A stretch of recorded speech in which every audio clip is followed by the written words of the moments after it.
గుండు భీమన్న ఉండే గ్రామంలోనే ఒక శ్రీమంతుడుండేవాడు. ఆయన భోజన ప్రియుడు. బోలెడంత డబ్బు ఉన్నది. సంసారం ఏమీ లేదు. అందుచేత ఆయన వంటవాన్నొకన్ని పెట్టుకొని వాడి చేత రుచిరుచిగా భోజనము, పలహారాలు చేయించుకునేవాడు. 3 పూటల మస్తుగా తినటము, నిద్రపోవటము తప్ప ఆయనకు మరొక పనిలేదు. త్వరలోనే శ్రీమంతుడి వద్ద వంట చేసే వాడికి కూడా తిండి జాస్తి అయి శరీరం కొవ్వి సోమరితనం అలవడింది. అందుచేత వాడు తన కింద పనిచేయటానికి మరొక మనిషిని పెట్టుకోవాలని నిశ్చయించాడు. ఒకనాడు వాడు బామ్మ ఇంటికి వచ్చి, ఏమమ్మా, నేను ఫలానా వారింట వంట చేస్తూ ఉంటాను. పై పనులు చేయడానికి కుర్రవాడు కావాలి. మీ ఇంట్లో ఎవరో ఉన్నాడని చెప్పారు. పనిలోకి వస్తాడా ఏమిటి అని అడిగాడు. బామ్మ గుండు భీమన్నను పిలిచి, శ్రీమంతుల ఇంట పై పనులు చేయడానికి పోతావేంట్రా అని అడిగింది. గుండు భీమన్న సరేనన్నాడు. వంటవాడు వాణ్ణి తన వెంట తీసుకుపోయాడు.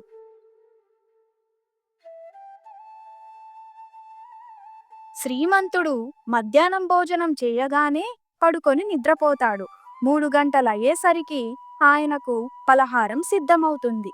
వంటవాడు పలహారం తెచ్చి మంచం పక్కన పెడితే ఆయన నిద్రలేచి పలహారం చేసి మళ్ళీ నిద్రపోతాడు. ఒక్కొక్కసారి ఆయన మరికొంతసేపటికి లేచి, నా పలహారము పాలు ఏవిరా అని కేక వేస్తాడు. ఎందుకంటే నిద్రమత్తున చేసిన పలహారం కావటం చేత ఆయనకది జ్ఞాపకం ఉండదు. అప్పుడే తీసుకున్నారు గదండి అంటాడు వంటవాడు. ఆయన తిన్న ఎంగిలి పల్లాలు పాలలోట చూపించినాక గాని శ్రీమంతుడికి నమ్మకం కలగదు. యజమానికి ఇలాంటి అలవాటు ఉండడం చేత వంటవాడు ఆయన ఎంగిలి పల్లాలు లోట మంచం పక్కనే ఉండనిచ్చేవాడు. ఇలా కొంతకాలం గడిచాక వంటవాడికొక దుర్బుద్ధి పుట్టింది. వాడికి కూడా క్రమంగా ఒళ్ళు బరువు హెచ్చుతూ ఉండడం చేత ఒక్కొక్క రోజు పలహారం చేయటానికి ఒళ్ళు వంగేది కాదు. అటువంటప్పుడు వాడు కొన్ని ఎంగిలి పల్లాలు లోట తయారు చేసి యజమాని మంచం పక్కన పెట్టేసి యజమాని మూతికి కొంచెం చక్కెర, నెయ్యి కలిపి రాసి మాట్లాడకుండా ఊరుకునేవాడు. యజమాని లేచి, పలహారము పాలు ఏవిరా అని అడిగితే, అప్పుడే పలహారము చేశారు గదండి అని వంటవాడు జవాబు చెప్పేవాడు. యజమాని ఎంగిలి పల్లాలు చూసి పెదవులు నాక్కొని నిజమే కాబోలునని మళ్ళీ నిద్రపోయేవాడు. గుండు భీమన్న నౌకరిలోకి వచ్చిన రోజున వంటవాడు పలహారం చేయటానికి బద్దకించాడు.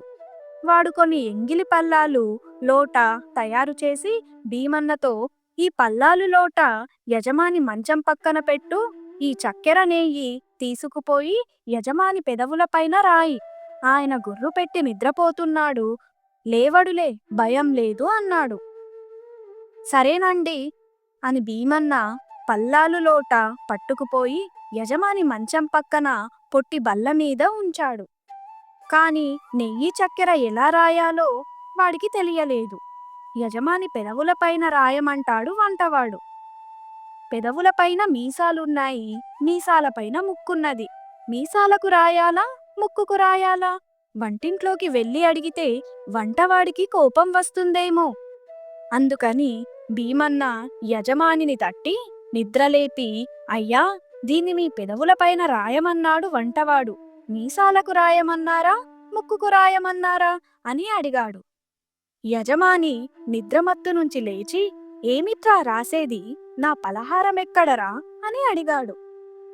పలహారం లేదయ్యా, అందుకే ఈ ఎంగిలి పల్లాలు లోట తయారు చేసి మీ మంచం దగ్గర పెట్టాను. ఈ నెయ్యి చక్కెర నీ పెదవులపైన రాయమన్నాడు వంటాయన. పెదవులపైననేమో మీకు మీసాలున్నాయి, దానిపైన ముక్కున్నది.